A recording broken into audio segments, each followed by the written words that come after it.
Big बॉसच्या घरामध्ये राकेश विरुद्ध विशाल ही नवीन लढाई चालू झालेली आहे. अनुश्री माने आणि रुचिता जामदारला त्यांनी जे कृत्य केलंय त्याचा अजिबात सुद्धा पश्चाताप नाहीये. उलट अनुश्री माने धादांत खोटं बोलत आहे.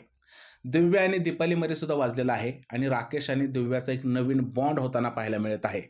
सगळ्याविषयी बोलायचंय तर चला एपिसोडची सुरुवात करूया. एपिसोडच्या सुरुवातीलाच आपण पाहतो की राकेश बापट जो आहे तो खूप जास्त टेन्शनमध्ये आहे. रडतोय अक्षरशः.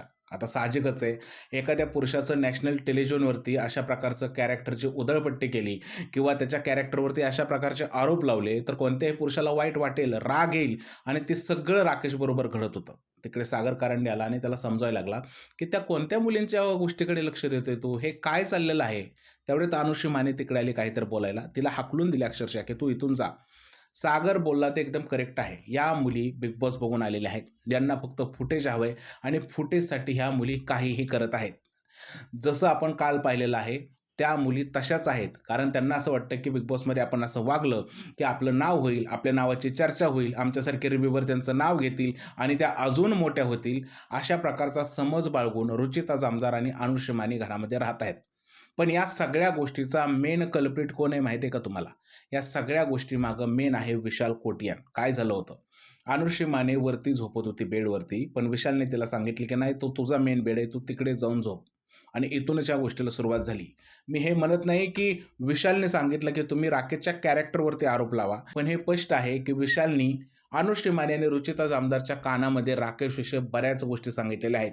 त्यामुळे त्या मुलींना राकेशचा राग येत आहे. विशाल जो आहे त्याने घरामध्ये एक मेंबर पकडलेला आहे. त्याने बघितलं, की घरामध्ये आलेल्या कंटेस्टंटमध्ये सगळ्यात जास्त फेमस कंटेस्टंट कोण आहे? त्याला दिसलं, की राकेश बापट हा सगळ्यात मोठा कंटेस्टंट आहे आणि सगळ्यात जास्त फेमस आहे. तर चला आपण त्यालाच टार्गेट करूया. म्हणजे त्याच्याने माझी लढाई चालू होईल आणि प्रेक्षकांमध्ये खूप साऱ्या गोष्टी दिसतील. आणि त्याच्यासाठी फक्त फुटेजसाठी हा सगळा ड्रामा करत आहे. पण या सगळ्या लोकांचा प्रॉब्लेम काय माहिती आहे का तुम्हाला? हे लोकं बिग बॉसमध्ये जाऊन आलेत किंवा ह्यांनी बिग बॉस खूप जास्त बघितलंय, हाच सगळ्यात मोठा प्रॉब्लेम आहे. हे टिपिकल बिग बॉससारखं खेळायचा प्रयत्न करत आहेत. यांना असं वाटतंय जर का आम्ही राकेशला टार्गेट केलं तर प्रेक्षकांच्या नजरेमध्ये आम्ही सुद्धा मोठं होईल आणि आम्ही सुद्धा चर्चेचा विषय बनेल. पण असं नसतं. जर का तुम्ही तोच फॉर्मॅट, जुना फॉर्मॅट जर का वापरत गेला तर प्रेक्षकांबरोबर तुम्ही कनेक्ट नाही करणार. तुमचा ॲज युजुअल गेम चाललेला आहे. तुम्ही प्रत्येक गोष्ट कॅमेऱ्यासाठी करत आहे आणि ही सुद्धा गोष्ट कॅमेऱ्यासाठीच विशालकडनं केली जाते आणि विशालचं ऐकून ह्या पोरीसुद्धा राकेशच्या विरोधात उभ्या राहिलेल्या आहेत. सागर कारंडेंनी या मुलींना 2 मिनिटात एक्सपोज करून टाकलेलं आहे. सागर कारंडेचं हे म्हणणं आहे, की तुम्ही बोलताय काय, करताय काय हे तुम्हाला कळायला हवं होतं. तुम्हाला जर का राकेश बरोबर एवढाच प्रॉब्लेम होता, तर त्याच वेळेस तुम्ही टोकायला पाहिजे नव्हतं, की बाबा आम्हाला हात लावू नको. तो पण म्हणला असता ओके. पण तुम्ही डायरेक्ट अशा प्रकारचे आरोप लावताय, हे कुठंही पटलेलं नाहीये. मला सुद्धा तुमच्याशी बोलायची भीती वाटायला लागलेली आहे आणि काय चुकतोय? पण इकडे ऋतुजाचं आणि अनुषीचा एकच ठेका होता, की आमचं चुकलं नाही, आमचं चुकलं नाही, आमचं चुकलं नाही. रितेश भाऊ म्हणले तरी आमचं चुकलं नाही. बिग बॉस म्हणले तरी आमचं चुकलं नाही. अरे तोंड आहे की काय आहे? ऋतूजाचा आमदार किती बोलते, किती बडबड करते, काय करते? तुला थोडा तरी सेन्स आहे का? तू म्हणते, की त्याला माझ्यापेक्षा जास्त एक्सपिरियन्स आहे म्हणून बिग बॉस मला चुकीचं ठरवतील. एक्सपिरियन्सची गोष्ट नाहीये. तू चुकीची आहे तर चुकीचीच आहे. तू ज्या पद्धतीने ती गोष्ट बोलली, ती चुकीचीच होती. तू हे मान्य करायला पाहिजे आणि गपचूप जाऊन सॉरी बोलायला पाहिजे. पण तुमच्यामध्ये ते गिल्टच दिसत नाहीये. बरं तिकडे आयुष संजू आला आणि त्याने सांगितलं, की ही मुलगी बोलल्यानंतर अनुश्री माने तू जर का हे बोलली असती ना, की तो माझा भाऊ आहे किंवा ह्या गोष्टी जर का तू बोलल्या नसती, तर हा विषय वाढला नसता. तर अनुश्री मानेने पलटी मारलेली आहे. तिचं असं म्हणणं आहे, की मी हे बोललेच नाही. संपूर्ण महाराष्ट्राने पाहिलेली गोष्ट अनुश्री माने आता बोलते, की मी हे बोललीच नाही. अरे काय बोलते अनुश्री माने? तुला तरी समजतंय का? एवढं खोटं आणि धादांत बोलण्याची काय आवश्यकता आहे? जर का तुमच्याकडून एखादी चूक झालेली आहे किंवा तुम्ही तुमची जी गोष्ट आहे ती मांडण्यात अपयशी ठरलेलं आहे, तर त्या गोष्टीबद्दल तुम्हाला सॉरी वाटायला पाहिजे. पण तुम्हाला सॉरी वाटायचं सोडून तू त्या विशाल पुढे उभा राहून त्या राकेशची ॲक्टिंग करतीये. अरे थोडं तरी लाज वाटायला पाहिजे रे. त्याच अँगलनी राकेश बापट असा वाटलाच नव्हता, की त्यांनी त्या मुलीला उगाच वेगळ्या कारणाने टच केलंय. सगळ्यासमोर त्यांनी तुला उठवण्याचा प्रयत्न केला होता आणि त्या गोष्टीचा बाव करून तू त्याचीच ॲक्टिंग त्या विशाल समोर करतीये. विशाल यांना येडा बनवतोय आणि ह्या मुली येड्या बनतात आहे आणि तशाच पद्धतीने नाचतात आहे. ह्यांना गेम कळतोय? ह्यांचा जो गेम चाललाय, हा खरं तर ह्यांच्याच पाठीत खंजीर खुपसण्याचा गेम चालू आहे. जास्त बिग बॉस बघितल्याचे ह्यांचे परिणाम आहेत. यांना असं वाटतंय, की आम्हाला सगळं काही कळतं. रुचिता जामदार असेल किंवा अनुश्री माने असेल, या आत्ताच्या काळामध्ये बिग बॉस मराठी सीझन 6च्या घरातल्या सगळ्यात मोठ्या विलन आहेत. कारण त्या वागतातच तशा. त्या विशाल बरोबर वागतात आहे. तो विशाल जो आहे तो अनुश्री मानेला म्हणतो, की "तू आता समजवायला जाऊ नको, तूच वाईट दिसशील." अरे तिने ऑलरेडी वाईट केलंय, अजून किती वाईट दिसणार आहे? जर का जाऊन सॉरी बोलली असती तर कदाचित प्रेक्षकांनी माफही केलं असतं. पण आज जो काय अनुश्री मानेने ॲक्टिंग करून दाखवली राकेशची, यानंतर एक गोष्ट स्पष्ट झालेली आहे, की या मुलींनी जाणून-बुजून ही गोष्ट केलेली आहे आणि त्यांना असं वाटतंय, की त्याच बरोबर आहे. त्यामुळे मला असं वाटतंय, की वोटिंग करताना तुम्ही विचार करून वोटिंग करा मित्रांनो. या मुली इथून पुढे सुद्धा कोणावरती आरोप लावू शकतात आणि काहीही करू शकतात. इकडे मला दिव्या शिंदेचं कौतुक करायचं आहे. ज्या पद्धतीने ती राकेशला समजून सांगत होती, ज्या पद्धतीने तिने ती सिच्युएशन हँडल करायचा प्रयत्न केला, कौतुक आहे त्या मुलीचं. आणि खरंच अशा पद्धतीने समजवणं गरज होतं. पण राकेशच्या जागेवरती तुम्ही स्वतःला घेऊन बघा, त्याच्यासाठी तो काळ किती वाईट असणार आहे. बरं, बिग बॉसने हे सगळं बघितल्यानंतर मध्येच कॅप्टन्सी उमेदवारीचा टास्क चालू केला. आता कॅप्टन्सी उमेदवारीच्या टास्कमध्ये सगळ्या गोष्टी क्लिअर झाल्या. पण पहिल्याच फेरीमध्ये दिव्या, दीपाली आणि विशाल गेले होते. पण सगळ्या लोकांनी दिव्याचं नाव घेतलं. मला थोडंसं इकडे नाही आवडलं या लोकांचं. जी मुलगी तुमच्यात उठते, बसते, तुम्ही सांगाल त्या गोष्टी करते, तुमच्यासाठी स्वयंपाक करते, तुमच्यासाठी सगळं काही करते आणि तुम्ही विशालच्या आधी तिचं नाव घेताय आणि बोलताय की ती विशाल एवढी मॅच्युअर नाही आहे. विशाल काय करतोय घरामध्ये? विशाल भांडणं लावायचं काम करतोय. विशाल राकेशला टार्गेट करतोय. विशाल ॲज बिग बॉस बघून आलाय, बिग बॉस घेऊन आलाय, तशा प्रकारचं प्लॅनिंग प्लॉटिंग करतोय आणि तुम्हाला असं वाटतंय की दिव्यापेक्षा तो जास्त मॅच्युअर आहे. सागर कारंडेने दिव्याचं नाव घेण्याची गरजच नव्हती. इव्हन बाकी जी लोकं आहेत घरामध्ये, या सगळ्या लोकांनी सुद्धा दिव्याचं नाव घेण्याची काय गरज होती?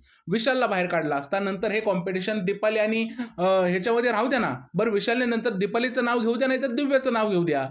काय फरक पडला असता? पण तुम्हाला दीपालीलाच का कॅप्टन करायचं होतं? तुम्हाला दिव्या का कॅप्टन नको होती? हा सगळ्यात मोठा मुद्दा होता आणि दिव्याला सुद्धा हीच गोष्ट खटकली. आता सागर कारंडे म्हणतो की ती कमी मॅच्युअर आहे.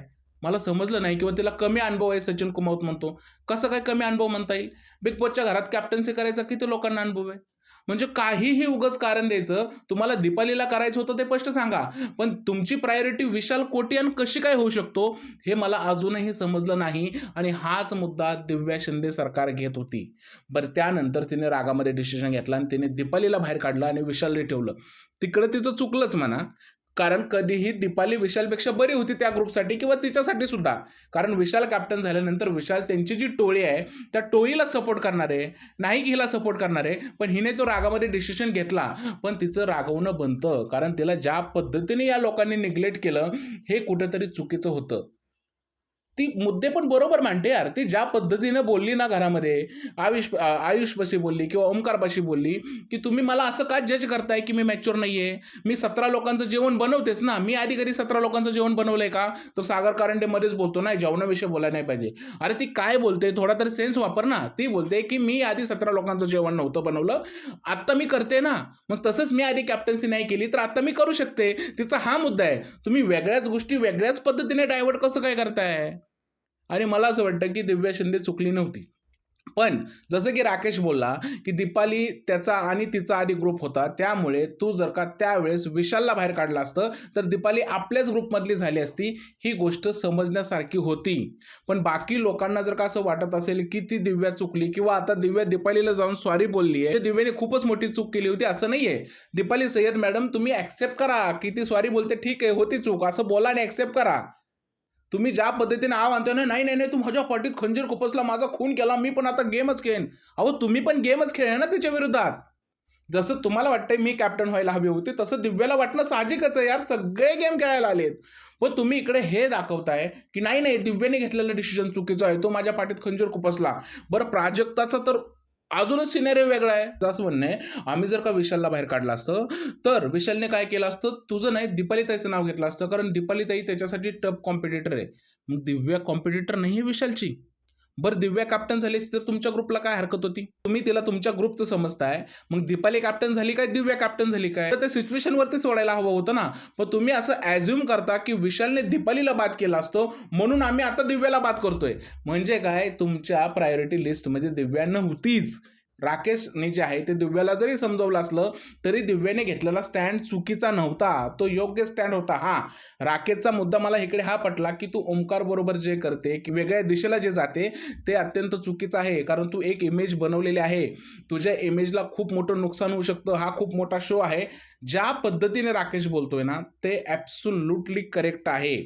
सिरियसली करेक्ट आहे आणि ते दिव्याने ऐकायलाच पाहिजे. पण सॉरी बोलल्यानंतरही दीपाली तिचं सॉरी ॲक्सेप्ट करत नाहीये आणि असं दाखवत आहे, की तिने खूप मोठी चूक केली. हे कुठेतरी अति होतंय, असं मला वाटतंय. त्यानंतर दुसऱ्या राउंडला जे आलेले आहेत ते रोशन, अनुश्री, सागर याच्यामध्ये रोशनला जे आहे ते पॉवर की मिळाली. त्याच्यानंतर आयुष, तन्वी, रुचिता त्याच्यामुळे आयुषला मिळाली. त्यानंतर सोनाली म्हणली, की मी अंगावरती चिखल घेणार नाही. तिला बिग बॉसने नॉमिनेट केलं. परत ओमकार, सचिन, राकेशमध्ये राकेशला जी आहे ती चावी मिळाली. पण याच्यामध्ये जी टोळी आहे ना, ती टोळी आपापसातच भिडलेली आहे. टोळी म्हणजे रुचिता जामदार जे आहे तिने तन्वीला डायरेक्ट बाद केलेला आहे. त्याच्यानंतर त्यांनी एकमेकाचीच नावं घेतलेली आहेत. कारण ते जास्त बिग बॉस बघून आलेले आहेत. त्यांना असं वाटतं, की आम्ही टिक फॉर टॅग केलं किंवा आरडाओरडा केली, की आम्ही सगळ्या गोष्टीमध्ये दिसू आणि त्यांचा गेम त्यांनाच चाललेला आहे. तरीसुद्धा विशाल या सगळ्या लोकांना एकत्र करायचा प्रयत्न करत आहे. पण तन्वी जी आहे ती या लोकांमध्ये आता मिक्स होताना दिसत नाही. तन्वीने तिचा गेम जो आहे तो चेंज केलेला आहे. तिने आता आयुष संजीवला पकडलेला आहे. आयुष संजीवच्या पावलावर पाव ठेवून पुढे जाणार आहे. आयुषला आता त्याचा फायदा होतोय का तिला फायदा होतोय तो येणारा काळ ठरवेल. पण मला असं वाटतं की तन्वी जी आहे ती त्या ग्रुपमध्ये जास्त दिवस राहणार नाहीये.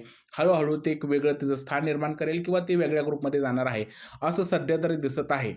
यामध्ये दुसरी गोष्ट अशी आहे मित्रांनो, की विशाल कोटियान जो आहे, तो सुद्धा तन्वीच्या गेमवरती खुश नाहीये. त्याला असं वाटतंय, की आयुष तिचा वापर करतोय किंवा तन्वीला तो मॅनिप्युलेट करू शकत नाही. जसा तो रुचिताला मॅनिप्युलेट करतोय किंवा अनुश्रीला मॅनिप्युलेट करतोय, तसं तो त्यांना मॅनिप्युलेट करू शकत नाहीये.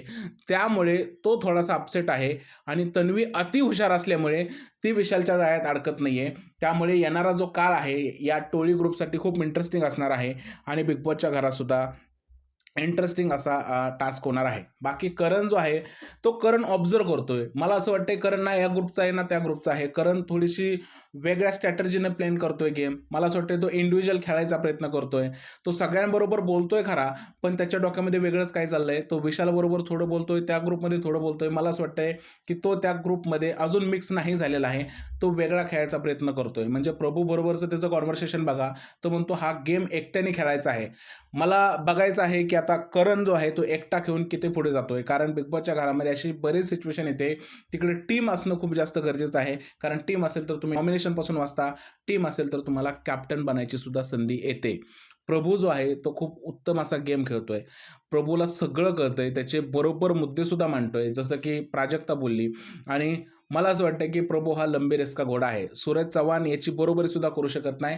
एवढं हुशार हे पोरगं आहे प्रभू.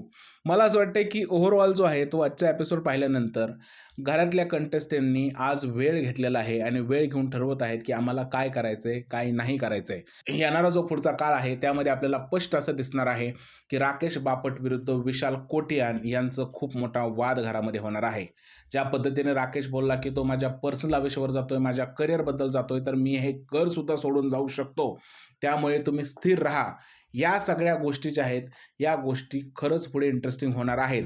विशाल कोटे यांनी एक मोठा माणूस पकडलेला आहे आणि त्याच्या नावाने तो मोठा होण्याचा प्रयत्न करतोय. आता त्यात विशाल कोटे यांना यश मिळतंय की नाही मिळत, हे येणारा काळच ठरवेल. पण सध्या तर ही लढाई आता राकेश विरुद्ध विशालच होते असं वाटत आहे आणि बाकी सगळे लोकं पाठी पडत जाताना दिसत आहेत.